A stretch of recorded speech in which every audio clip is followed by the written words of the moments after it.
बेटा हम ये कर रहे हैं, रिवीजन कर रहे हैं हम कोवलेंट बॉन्डिंग की। ठीक है।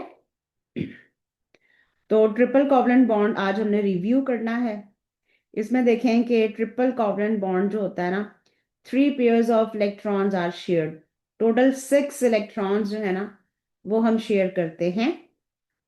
और इसमें जो हमारी एलिमेंट्स की एग्जांपल आती हैं वो मोस्टली ग्रुप 5 में आती हैं, जिसमें कि आपका नाइट्रोजन सबसे ज़्यादा स्टडी किया जाने वाला आपका कंपाउंड है, सॉरी एलिमेंट है आपका नाइट्रोजन N2। ठीक हो गया। इसमें देखें 3 इलेक्ट्रॉन्स एक नाइट्रोजन से आ रहे हैं, 3 इलेक्ट्रॉन्स दूसरे नाइट्रोजन से आ रहे हैं, और इस तरह से आपका जो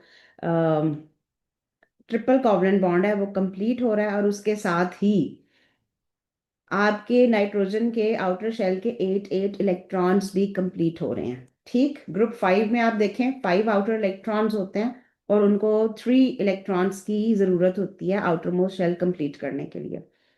तो जब वो आउटर मोस्ट शेल कंप्लीट हो जाता है तो आपका जो नाइट्रोजन मॉलिक्यूल है वो एक स्टेबिलिटी गेन कर लेता है।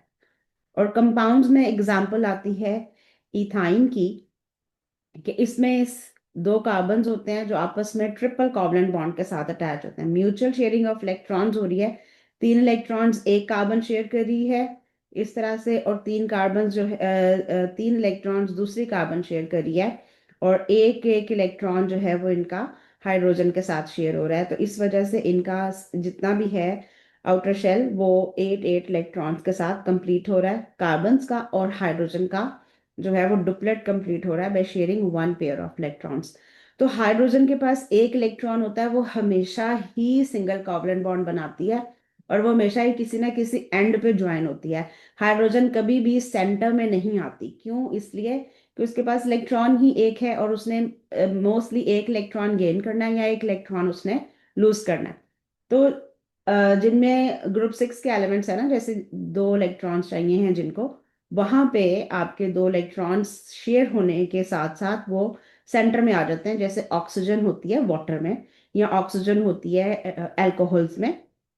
ठीक है। तो हाइड्रोजन जहां पे भी लगेगी हमेशा एंड्स पे लगेगी, चाहे वो राइट हैंड्स हो या लेफ्ट हैंड्स हो या टॉप्स हो या बॉटम्स हो। ठीक है। इसके अलावा जो है आपके पास कुछ और भी कंपाउंड्स होते हैं, जैसे नाइट्राइज वगैरह, उसमें कार्बन और नाइट्रोजन ट्रिपल कोवलेंट बॉन्ड्स बनाती हैं, जैसे कि हाइड्रोजन साइनाइड हो गया आपके पास HCN। ठीक है। इसमें क्या होता है कि कार्बन के ट्रिपल कोवलेंट बॉन्ड नाइट्रोजन के साथ अटैच होता है, और एक इसके साथ हाइड्रोजन बॉन्डिंग होती है इस तरह से। ठीक है। तो ये भी ट्रिपल कोवलेंट बॉन्ड के एग्जांपल है। नाइट्रोजन ऑलरेडी ग्रुप 5 में है, और इसको 3 इलेक्ट्रॉन्स की जरूरत है, तो वो कार्बन के पास चूंकि ये कैपेसिटी होती है कि वो at the spot 3 electrons share कर सकता है, तो इसलिए यहाँ पे ट्रिपल कोवलेंट बॉन्ड बन जाता है। ठीक हो गया।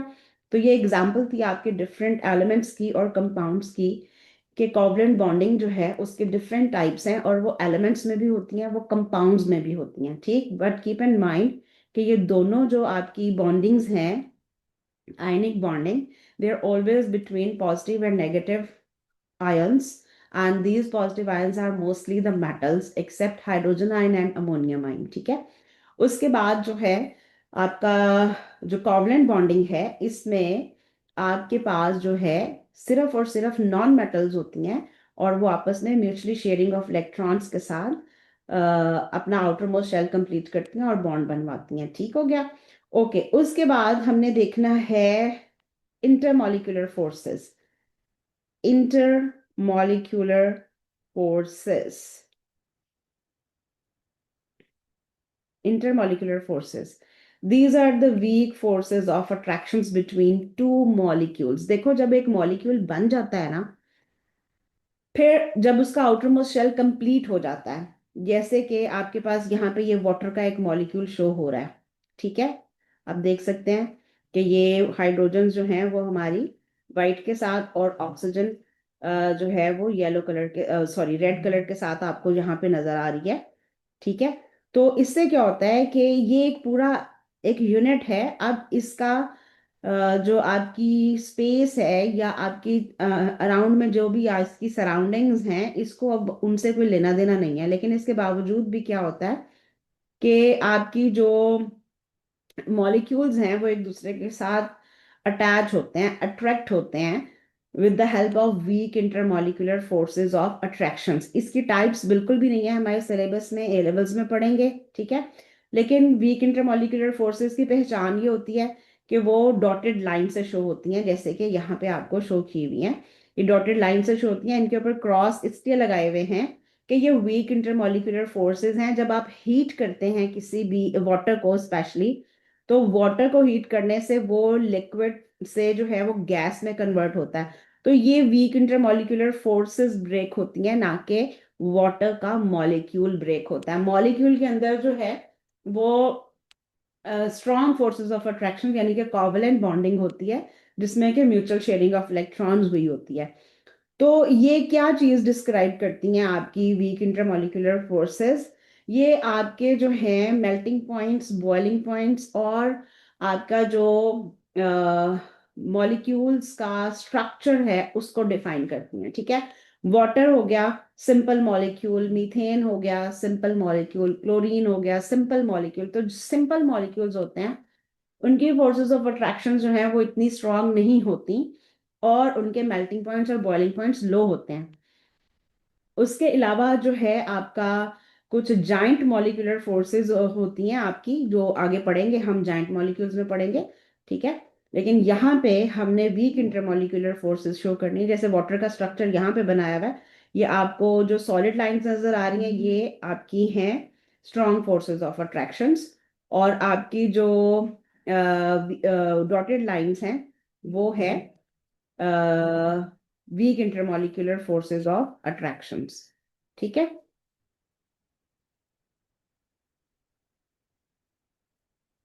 बेटा आप लोग कुछ मैसेज कर रहे हो, ग्रुप चैट? हाँ, ओके। अब ये देखें कि यहाँ पे HCl का मॉलिक्यूल है, हाइड्रोजन और क्लोरीन के दरमियान एक फोर्स ऑफ अट्रैक्शन है, ठीक है, weak intermolecular force of attraction. ये वीक होती है, डॉटेड लाइन के साथ हमने शो की हुई है। और इनकी इंटरमॉलिक्यूलर फोर्सेस जो कार्बन, क्लोरीन और हाइड्रोजन के दरमियान है वो बहुत स्ट्रांग है। लेकिन जो हाइड्रोजन और क्लोरीन के ऑपोजिट मॉलिक्यूल्स में हैं वो वीक हैं, ठीक। तो रीजन क्या होती है कि ये चार्ज पार्टिकल्स तो नहीं होते, पार्शली चार्ज पार्टिकल्स होते हैं, क्योंकि कोवलेंट बॉन्डिंग होती है। तो पोलैरिटी भी अभी चूंकि हमने नहीं पढ़नी, लेकिन बस ये याद रखें कि जो क्लोरीन है that is partially negative, hydrogen is partially positive. तो ये थोड़ी सी ऑपोजिट चार्जेस होती हैं जो एक दूसरे को अट्रैक्ट करती हैं, जिसकी वजह से इंटरमॉलिक्यूलर फोर्सेस जो हैं वो डेवलप होती हैं between positive poles and negative poles of adjacent molecules. यानी कि हमसायों के साथ या साथ वाले मॉलिक्यूल्स के साथ जो है आपकी फोर्सेस ऑफ अट्रैक्शंस डेवलप हो जाती हैं, और ये टेम्पररी होती हैं, ये परमानेंट नहीं होती। ठीक हो गया, ओके। उसके बाद आ जाते हैं properties of simple covalent molecules. आपके पास जो कोवलेंट मॉलिक्यूल्स होते हैं ना, वो तीनों स्टेट्स में मौजूद होते हैं। They are gases, they are liquids, they are solids, ठीक है, एलिमेंट्स भी और कंपाउंड्स भी। जहां जहां पे कोवलेंट बॉन्डिंग होती है वहां पे आपको तीन डिफरेंट टाइप्स की फिजिकल स्टेट्स मिलती हैं, ठीक। लेकिन उसमें भी यही है कि जैसे आयोडीन आपका ब्लैक सॉलिड है, ग्रे ब्लैक सॉलिड, ठीक है। तो उसमें क्या होता है कि वो इसलिए सॉलिड है कि उसकी इंटरमॉलिक्यूलर फोर्सेस जो हैं वो थोड़ी स्ट्रांग हैं as compare to bromine. Bromine liquid है। और उसके बाद जो फ्लोरीन और क्लोरीन है, ग्रुप 7 के एलिमेंट्स की हम बात कर रहे हैं, ठीक है, उसमें वो परफेक्ट एग्जांपल है आपकी चेंज इन फिजिकल स्टेट की, कि पहले दो एलिमेंट्स आपके जो हैं वो गैसेस हैं, फिर ब्रोमीन इज अ लिक्विड और फिर iodine is a grey black solid. तो उनकी forces of attractions down the group increase हो रही हैं, जिसकी वजह से उनकी फिजिकल स्टेट जो है वो चेंज हो रही है। और जब फिजिकल स्टेट चेंज होती है तो आपको पता है कि गैसेस का जो मेल्टिंग पॉइंट होता है वो कम होता है, फिर लिक्विड्स का उससे ज्यादा और फिर सॉलिड्स का उससे ज्यादा। तो जितना ज्यादा मेल्टिंग पॉइंट होगा इसका मतलब है कि आपकी इंटरमॉलिक्यूलर फोर्सेस उतनी ही ज्यादा स्ट्रांग होंगी। तो अब ओवरऑल अगर सिंपल मॉलिक्यूल्स की हम बात करें, सिंपल कोवलेंट मॉलिक्यूल्स मैंने आपको बताया था कि ये वो होते हैं जिनके अंदर हम अपना मॉलिक्यूल्स में एटम्स को काउंट कर सकते हैं। They are fix and countable. ठीक है, जितने भी हों मैक्सिमम जब काउंट हो जाते हैं, जब उनके अंदर कोई नंबर आ जाता है, तो इसका मतलब है कि वो सिंपल मॉलिक्यूल्स ही हैं। तो उनका मेल्टिंग पॉइंट और बॉइलिंग पॉइंट जो है वो बहुत ज़्यादा हाई नहीं होता। Low melting and boiling points होते हैं। क्यों? क्योंकि उनकी जो फोर्सेस ऑफ अट्रैक्शंस हैं among the molecules, they are very weak. फिर उसके बाद ये है कि they are poor conductors of electricity due to lack of free ions और इलेक्ट्रॉन्स। उनके अंदर जो है ना तो फ्री आयंस होते हैं, ना ही फ्री इलेक्ट्रॉन्स होते हैं। सिर्फ और सिर्फ जो है वो इलेक्ट्रिसिटी कंडक्ट नहीं कर सकते, बट इन सम सिचुएशंस कर सकते हैं। जैसे फॉर एग्जांपल आपके पास HNO3 है, या HCl की अभी हमने एग्जांपल पढ़ी, HCl ले लें। HCl जो है, अगर हम इसको वाटर में डिसॉल्व करेंगे तो ये क्लोराइड आयन में और हाइड्रोजन आयन में डिसोसिएट हो जाएगा। तो जब ये फ्री आयंस में डिसोसिएट होगा तो ये इलेक्ट्रिसिटी कंडक्ट करेगा, जैसे कि हम इलेक्ट्रोलिसिस के प्रोसेस में पढ़ते हैं। ठीक है, तो ये बात आपने याद रखनी है कि सारे जो कोवलेंट मॉलिक्यूल्स हैं वो इलेक्ट्रिसिटी नहीं कंडक्ट करते इन देयर प्योर फॉर्म।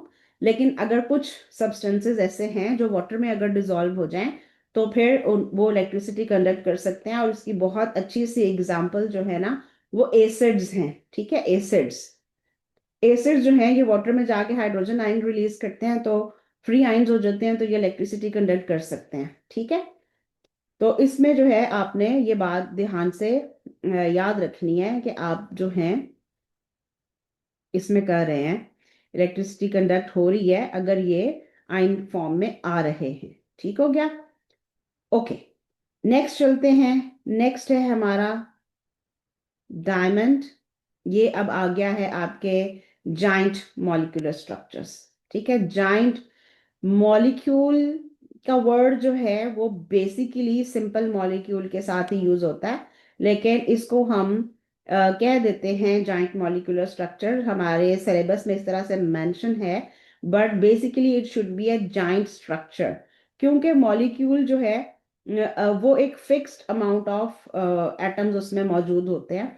तो जबकि जाइंट स्ट्रक्चर में क्या होता है कि अनकाउंटेबल एटम्स होते हैं, तो इसलिए उसको काउंट करना या उनको लिखना या उनको मॉलिक्यूल लिखना बहुत प्रॉपर टर्म नहीं है, but any how you can write. ठीक है, हम लिख सकते हैं उसको।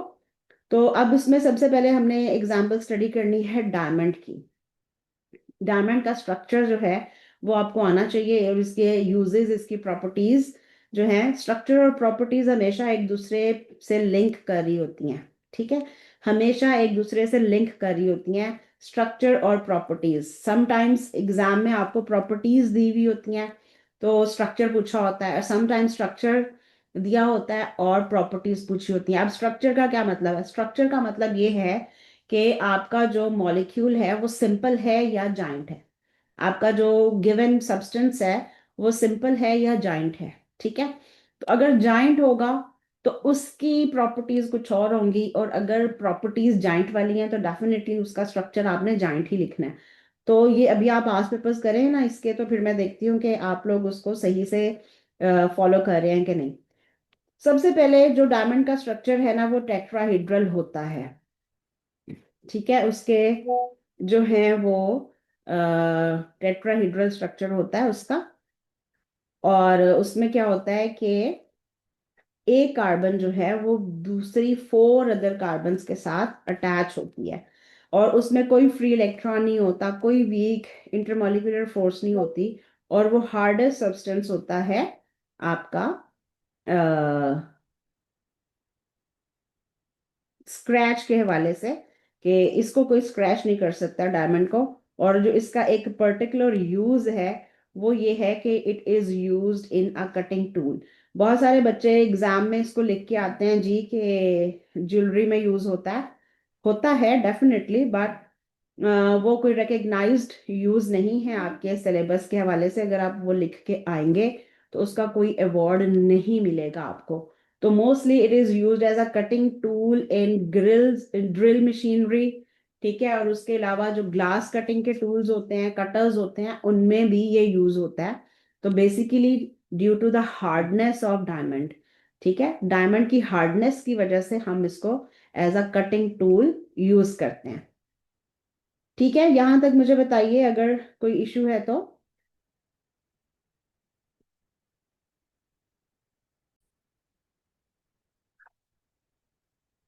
ओके बेटा, ये डायमंड के स्ट्रक्चर में ये जाइंट मॉलिक्यूलर स्ट्रक्चर टेट्राहीड्रल होता है, यानी कि एक कार्बन चार और कार्बन से अटैच होती है, कोई फ्री इलेक्ट्रॉन नहीं होता उसके अंदर, कोई वीक इंटरमॉलिक्यूलर फोर्स नहीं होती, और ये सबसे ज्यादा हार्डेस्ट सब्सटेंस होता है आपका।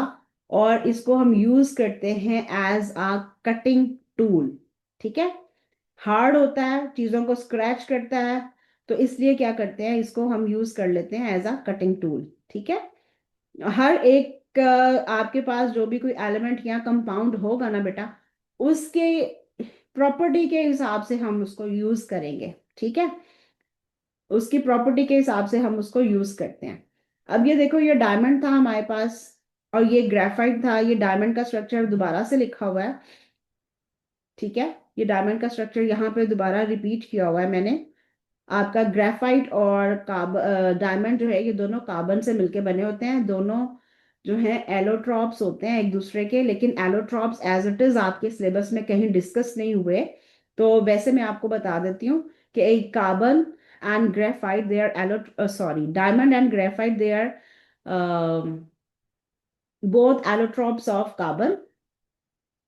एलोट्रॉप्स क्या होते हैं कि जिनमें आपके एटम्स की अरेंजमेंट डिफरेंट होती है बट उनकी फिजिकल स्टेट सेम होती है। They both are solids but they have different arrangements of carbon atoms in both of them. तो इसलिए हम कहते हैं कि ये दोनों एक दूसरे के एलोट्रॉप्स हैं। This is called allotropes. Okay, graphite की बात कर लें। ग्रेफाइट जो है ये आपका हेक्सागोनल स्ट्रक्चर होता है इसका। ठीक है, ये स्ट्रक्चर आपके पास पहले स्ट्रक्चर लिखा हुआ है हेक्सागोनल स्ट्रक्चर, ये देख सकते हैं आप। One carbon is attach to three other carbon. Layered structure है ये, ऊपर वाली लेयर इसको ग्रेफिन बोलते हैं, जो सिंपल लेयर है, आपको याद करने की जरूरत नहीं। और ये जो ब्लू कलर से मार्क किए हुए हैं, ये आपकी weak intermolecular forces between the layers हैं। ठीक, और ये लेयर की फॉर्म में होने की वजह से ये स्लिपरी होते हैं।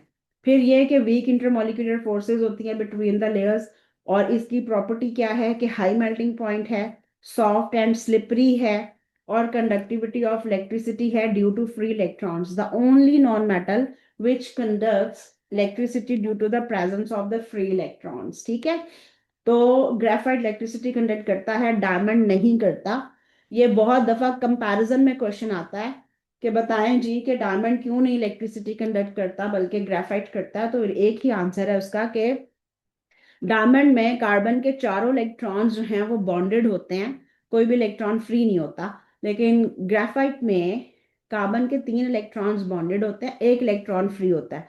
ठीक है ना, जैसे इसके स्ट्रक्चर में अभी हमने पढ़ा है कि we have three carbon attached with one carbon is attached to three other carbon atoms, तो एक इलेक्ट्रॉन उसके अंदर फ्री हो जाता है। ठीक है, फिर ग्रेफाइट का यूज है कि it is used as an electrode and as a lubricant.